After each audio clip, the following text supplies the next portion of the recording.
Dr. Brian Scott with you. Here we are, starting off a brand new week. It's the 23rd day of January, and we are continuing our insight to the end times. You probably are aware that all of our previous podcasts are available on our insightstotheendtimes.com website. And I would encourage you to go there to pick up on any of the previous episodes that you may have missed. We're studying this week in Romans chapter 1.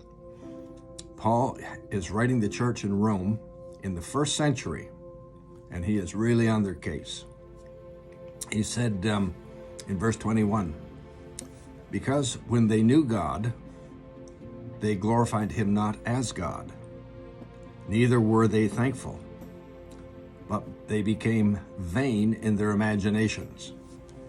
Or as we shared last week, they became futile in their thoughts. New King James.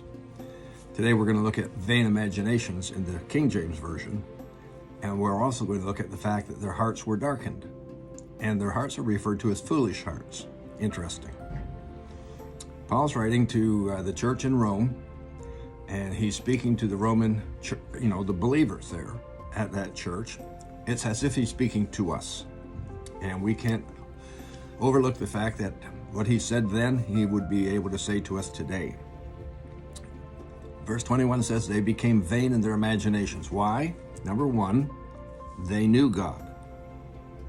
Number two, but they no longer glorified him as God, which means they no longer respected him, honored him, or adhered to his principles and his ways.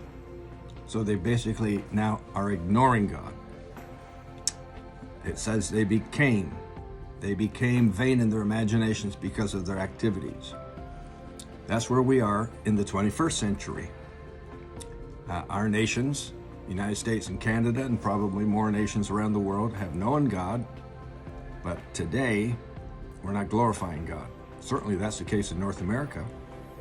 We're not glorifying God, we're not honoring God, we're not respecting God. Our church attendance, as a for instance, in the last 20 years has dropped significantly, way down.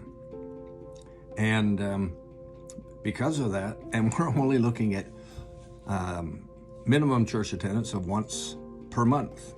We're not talking about every week, we're talking about once a month, and it's way, way down. Now, to become vain has this meaning.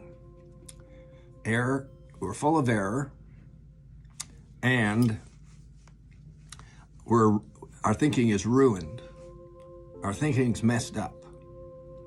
It says here they became vain in their imagination. So if you look at our society today, and the standard is they once knew God, but now they no longer glorify him as God, worship him as God, honor him as God, then we qualify. As a society, we qualify. As a nation, we qualify. That's where we are. So it says we became vain in our imaginations. The word vain means our thinking is ruined. It's full of error. Wow. That might explain a lot to you about the decisions that leaders are making today. The word imaginations from the Greek means it's their method of thinking. It's their mental awareness, it's their mental reasonings, it's their mental analysis, it's their mental acuity, it's their thinking process. So when you put the two of these words together, vain in their imaginations, it means that their thinking process, their mental acuity, their mental reasoning is error-filled, and it's ruinous. And I would say to you, that's where we're living. That's where we are. That's the kind of leadership that is decreeing things to us and mandating things to us. The statements that are being made, the conclusions that are being reached, the viewpoints that are being expressed lack rational sense. They are certainly lacking in spiritual sense. This is a bad place to be living. And these are dangerous people to be listening to. So to bring this to the, rubber hits the road, as the saying goes, Who are you taking counsel from? Who are you listening to?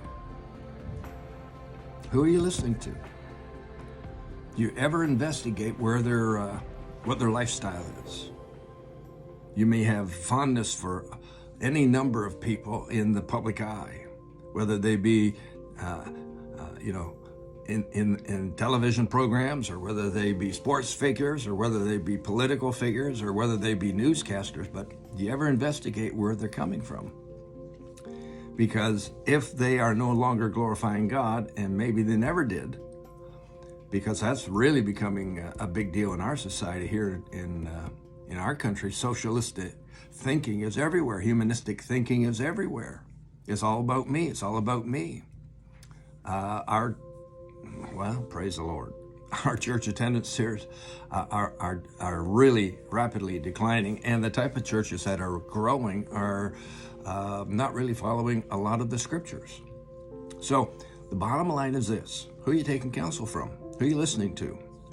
Whose counsel, whose advice, whose stuff are you prepared to act on? Many people that are in leadership or influential positions today are not people you should be listening to or following because of their vain imaginations. I'll see you tomorrow. Hope you have a great day. Bye.